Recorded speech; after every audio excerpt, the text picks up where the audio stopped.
Hello, friends. You're watching SGTV. I'm your host, Indranil Basu. Today we have former India player, Mr. Ashok Malhotra. So, welcome to SGTV. So kind Thank of you. you to come on No, SGTV. not, Very warm not. welcome. Thank you. Thank you. It's been quite a roller coaster ride for all the cricket fans because we expected so much. So much was shown. Team India wearing the new jersey. The World Test Championship is going to happen. First day was a damn squib. Second day, some sort of game happened, and it's looking little on the brightest. How would you sum the second day, which was incidentally the opening day of the Test match? How do you sum it up? I mean, you would like to sum it up. I think the first thing first is that New Zealand won a good toss, and the atmosphere, the wicket, and the overcast conditions, it suited uh, perfectly for New Zealand bowlers. But hats off to Indian batters. They have played like I've never seen them play. Especially this Yeah. kind of start Rohit Sharma and Shubman Gill gave us because they waited. They never went after the ball. They waited. Even the juicy half volleys they were leaving, which is their forte or their strength. But they're playing according to situation. I think they've done their homework and they batted beautifully, if I may say. And not to forget, once you get off to a good start in these conditions, then it gives a belief in the dressing room. And then everybody played accordingly. Even somebody like Virat, who gets on with the game, who normally dominates the game, he played within his limits. He left so many balls out to the off stump. And not to forget Ajinkya Rahane. He was, he's the unsung hero of Indian team. Whenever we need him, when the crises are there, Ajinkya always performs. But batting wise, I would say it was a perfect day for batting. And if India can get to 300 runs, I think it is game, set, and match. Because India has all bases covered. They're playing with two spinners. They're playing with three fast bowlers who are world class fast bowlers. And if our batting can click till 300 runs, because it's going to be overcast even today. So I don't know which way the cookie is going to crumble. But the fact is, up to now, India has done wonderfully well. Now I'll break it up. Now you have summed it up so well. But coming to the toss, you started with toss. Was it a good toss to lose for India? Was it a blessing in disguise? The way we have started, it turned out to be a blessing in disguise. When you are in doubt, it's better to lose the toss because it's a good toss to lose. And the kind of cricket we have played up till now, the kind of a start we have got, the kind of batting Ajinkya and Virat are doing, I think even not to forget Cheteshwar Pujara, he played 60, 70 balls for his 8 runs. So he nullified the effect of New Zealand fast bowling. So now he stayed there. He blocked one, and I understand that he did not score very many runs, but that is Cheteshwar Pujara for you. He's kind of a glue. A lot of people don't, very easily jump up to criticize him because he's a poor guy, he's an unsung hero again. He has his own methods, but very successful methods. So we'll come to Pujara also, but we'll start with the openers. So they say that when you get a start, you can't let it go. You have to convert your start into big ones. Shubman Gill, will start with him. He's got 190s in Brisbane in Australia. After that, he's been scoring those 30, 40s, 50s and giving it away. And yesterday also he did all the initial hard work. As you said, openers gave a good start, rousing start to the Indian innings. But Shubman Gill was again caught behind the stumps. I mean, how do you want to look at Gill? Throwing it away after building it initially. See, although I would not doubt his talent, he got a peach of a delivery, where nothing he could do. But I will agree with you, because he's a youngster, he's supposed to be the next big thing. He's supposed to be. He's still not the next big thing. And not to forget, he has replaced somebody like Mayank Agarwal, who's averaging close to 50. Yeah. So KL Rahul is sitting out, Mayank Agarwal is sitting out. So time is, I would say, gradually running out for Shubman Gill. Everybody rates him very high. The management, the selectors, the media, everybody is a blue-eyed boy of everybody. But somewhere along the line, as you very rightly said, except for his 91, he's not delivered. Even the home series against England, he struggled. So that is not right. He'll have to score big runs, turns his 20s, 30s into 50s and 100s if he want Absolutely. to keep his place permanent, secure. Because there's so much bench strength. The bench strength we have is that you can't take your place for granted, be it Shubman Gill. Absolutely. And so yesterday, the way he got hit on his helmet, he was neither on the front foot nor on the back foot. He was right in the middle, and you can't be so tentative when you're up against quality swing bowling and someone that those tall pacers, who can bang the ball hard. That was a blow. Once you get it on your helmet, it can really, and that probably that's the reason he was struggling. And we saw this real technique of going, stepping out, moving towards the ball, standing outside the crease, and then, walking towards the ball, getting to the pitch of the ball. What kind of technique is that? I thought, Test cricket is all about staying still. I know, but I think they had a game plan. They had a strategy in place. The Indian team, the entire Indian team. If you look at all the batters, they're all standing out a feet or 2 feet outside the popping crease. So maybe to nullify the swing bowlers, because the New Zealand bowlers are not express. They can swing the ball, but they're not express. They're 130 plus. They're not 140 plus bowlers. So that probably gives them the liberty to go out. But somebody like Kylie Jamieson, who is 6'8", who can make the ball bounce from just short of good length, I think it was I can say only a daredevil. There's not much of a difference between bravado and foolishness. So there is a thin line between that. So I would say he got a bit carried away, especially against Kylie Jamieson. Others he can do that, but not against Kylie Jamieson. And probably he had to pay the price by getting smacked on his helmet. So yesterday I was talking to Mr. Vijay Daya, and he said that when a stroke maker, when he's playing and on song, it looks quite amazing. It's a delight to watch a stroke maker bat. But when he gets out, he looks so ordinary. So we're talking about Rohit Sharma. So he's played around 39. This is his 39 Test match. He's such a talent in shorter formats. The way he carries himself, the way he bats 500s in the 2019 World Cup. But what is wrong with Rohit? I mean, he gets those 30s and 40s and let it go. And he, as long as he's playing, it's such a soothing thing because he looks cricket so easy, which is not in reality. But he's a class apart. I will not take Rohit off. He batted beautifully. I mean, because he's a stroke player, he'll go after the bowling. And once you're set, he gives you the belief. Maybe it was his undoing. But the fact is, we know what Rohit can do. If he goes past first 10 overs, then he can be a headache for any team. And every other team is intimidated by his style of batting. So, okay, he got out. This is one off inning. There's still other 5 tests to go.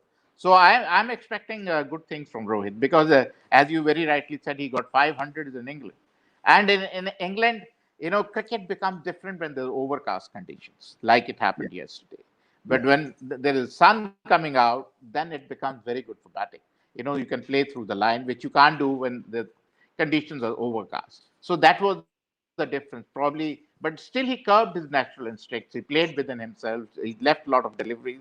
And not to forget that famous cover drive, we very rarely we see one or two, although he punched a couple of deliveries off the back foot. But the fact is, I expect one lot from him. I mean, he is one of my favorite players. I know he has not done Absolutely. justice to his, but he's still one of my favorite cricketers. And the best part of the story, one bad shot, and he was back in the pavilion. Yes, that That's is the what it reality. is. So one bad shot, one lack of little judgment. So it was he had to pay the price. Yeah. You also said at the start of the show that Chiteshwar Pujara is the unsung hero, and we completely agree. But we've seen him. He's been getting hit on his body quite often. In Australia, he got hit on that in that famous Brisbane Test 10 times while we were chasing. Yesterday also he got a hit on his helmet. So is he getting slow reflex wise? What is the worry? Because he's taking his time, which is what Pujara has been doing from the time he's playing Test cricket. He's on the verge of playing 100 Test matches. But somewhere down the line, we feel he's slowed down a little. Do you agree to that, sir? See, I wouldn't say that. I agree that he got hit in the helmet, but modern day cricketers normally get hit on the helmets. It is not older days cricket when they were brave enough to bat without helmets, and Yeah, getting a hit on the head was you were knocked out. But yeah, I understand that it's been happening too often, and probably his incoming delivery is also creating problems for him. If you see most of the innings, he gets out is when ball comes back in sharply. That is yeah, exactly what happened because he plays. He does not take a big strike forward like say Virat Kohli does, or yeah. Shubman Gill does, or Rohit Sharma does. He plays from a just half cock, if I may say, a little step forward. So that he has to pay the price. He'll have to work out something because see when he came in to a different ball game, and as you play along, people know what you do, how you do, and what are your methods. So there are a lot of video analysis, and there are a lot of coaches around who are there to analyze you, make new strategies for you. So you have to be one step ahead of others. So Chiteshwar probably he has been found out recently, but I think he's a class act who has got a number of hundreds in Test cricket. So I'm sure he will bounce back. But if he doesn't, then uh, there is a very big bench strength waiting. You cannot take anything lightly. The modern day cricketers, the problem with them is only 11 can play, but there are 40 waiting in the wings. So you cannot. It is not unlike our days when only 20-25 were the international cricketers, and they used to rotate among them. But Yeah. nowadays, you always have to be looking over your shoulder. There is somebody behind me waiting for me to fail, and is waiting for me to grab the chance. But I'm too impressed with the way Virat played. Curving his own instinct, playing according to the merit of the ball, getting in line of the ball, and it was too good. And he played that waiting game. He was batting as slowly as Pujara, but look at the impact. He put a huge price tag to his wicket, which is so important when you're playing Test cricket. What you do in T20 ODI is different ball game. But here, I'm not going to give it up, no matter what. That sort of attitude, it's really defines a big player from the ordinary, I guess. That's what makes him the legend. That's what makes him the best player in the world. Because he can change his game according to circumstance. Except for one series in England, after 2014, he has never looked back. He's never failed. Okay, he has not got 100 in last 45 innings, which is probably 40 innings too many. But the fact is, he's still chipping it with lot of runs. And the fact is, till he is there, New Zealand cannot rest. The moment Yeah, he goes out, the floodgates open, the doors open. He is the key to Indian batting. If he bats well, India wins. So I think, as you very rightly said, initially he batted like Chiteshwar, but then he tried to stamp his authority, started playing good cover drives, good onside. No, he can play. Playing cover drives on these wickets is a major problem. When ball swings, because you feel it's an half volley, it swings and you edge it to slips. So that is where he's curbed his natural instincts. And as you very rightly said, he's shown the way to rest of the other batsmen. And I would give a lot of credit to Rahane also because he's always man of crisis. When India needs it, when chips are down, he always chips in. and what was really remarkable is Virat's footwork. What he used to do in 2014 in England and what he's doing right now is a huge difference. And he's got older also, but he's got so much better because batting is all about playing how well you can play swing bowling, and swing bowling means you have to have a lot of good footwork, which I think Virat is number one in this team. Yes, see, when he goes forward, he's take a full stride forward. When he goes back, goes to the depth of the crease. So he uses his both feet, front foot and back foot, which is a sign of a class batsman, and that is what he has been doing, and he's very impressive to say the least. When Virat is in the middle, batting looks easy, So he's, and so easy, and people say he has not got 145 no, it doesn't. innings, but probably this might be the inning. You know, comes the hour, comes the man. So probably Absolutely. and India. Okay, India's man is go-to man is Virat Kohli. So he is Absolutely. still there. We are very hopeful. And as I said before, Indranil, if we get 300, that's game, set, and match to India, because it won't be easy for, because New Zealanders have a good players. Williamson is a class act, but others are a bit short of world class yet. Oh, they are a good team collectively, but they are still too dependent on Williamson. On this wicket, they lead No. Williamson to fire. But sir, what is really soothing as a cricket fan, as a follower, as a journalist, not chasing anything outside the eye line, which was really, I really liked that particular bit about Virat yesterday. He was not bothered, and he didn't play anything. He didn't allow the opposition to run all over him. He was as slow as Pujara, but the way it was a very classical approach he took yesterday. I really love that approach, and Rahane hopefully will do that because he's also good at with his foot movement. So I think they can form the real combination, and then Rishabh Pant will come and break it down to. Absolutely. If they might lay a good foundation from where Rishabh can fire. And not to forget, like India has done a good job. People have said they're playing with two spinners. Southampton wicket is supposed to help the spinners, and the fourth inning has to be played by New Zealand. So the two spinners might come in handy, and New Zealand might regret not playing a spinner. They are a Yes. two dimensional team. See, yesterday after the medium pace was not getting any wickets, they could have turned to a spinner if they would have played a spinner. But it wasn't to be, because they went to Grandhome and all that. But the fact is, they might be missing a spinner at if the game goes on in the fifth day. And as the team management laid out a plan which said that they're going to play 5 test matches in England, one being the World Test Championship. So the way, as you said, they have a plan, the way it's going, the way they have taken the toss out of the equation. They wanted to bowl first also, but overall the team is looking, we a lot of people talked about how New Zealand are going to be the favorites in this game. But India have given a very good fight so far, despite batting in conditions which were so conducive to swing bowling, isn't it? Overall, if you see the performance yesterday. See, Indians once again showed why they are the number one team in the world. Whosoever might win the world championship, India is by far the number one team. And India's domination in international cricket is as good as West Indies in the 80s and 90s, and then the Ricky Ponting team, or Steve Waugh team, sorry. So we are at par with them. We are dominating all formats of the game. It's not only Test cricket. And Test cricket, as Virat has always been saying, it is real test of your cricketing ability.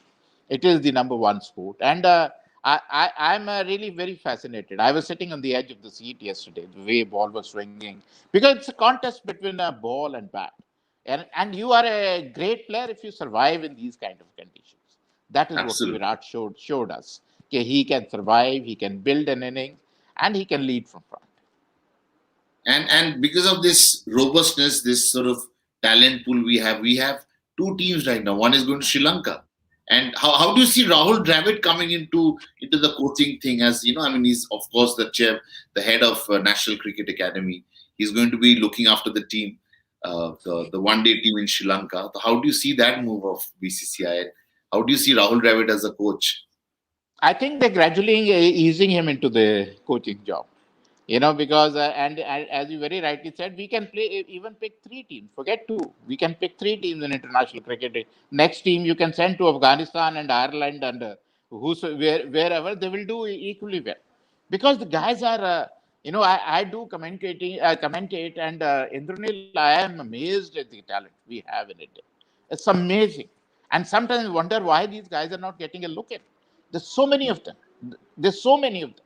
Already, if you talk about, we have 50 players now. 25 in England and 25 in Sri Lanka. 50 players are already there. There are maybe another 20, 30, 40 sitting outside, and only Yes. 100 players play in New Zealand.